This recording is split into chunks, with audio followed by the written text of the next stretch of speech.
Tremonti, attrezzature e materiale per saldatura professionale a Montebelluna. Il ciclone Calamita in arrivo sull'Italia e mercoledì 28 ottobre porterà dapprima cielo nuvoloso e poi precipitazioni deboli e sparse. Vediamo nel dettaglio.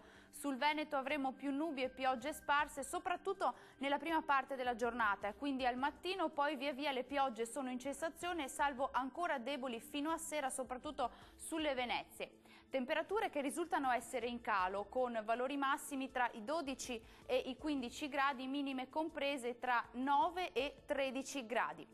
Il ciclone Calamita colpirà anche il Friuli Venezia Giulia?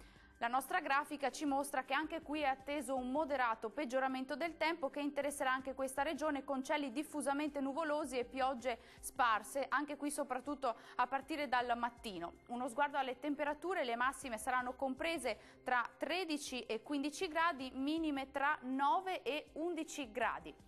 Sarà fortunato un po' di più il Trentino Alto Adige oppure no? Anche qui è atteso un lieve peggioramento del tempo, specie al mattino, con l'arrivo di nubi diffuse e qualche debole pioggia sparsa. Temperature massime in lieve calo e comprese tra 16 e 17 gradi circa, minime attese invece sui 13 gradi. Uno sguardo alla situazione dei mari e dei venti: il mare sarà poco mosso sulle coste, mosso al largo, i venti invece saranno moderati sud-orientali. Amici del meteo di Antenna 3, anche per oggi è tutto, vi do appuntamento al prossimo aggiornamento.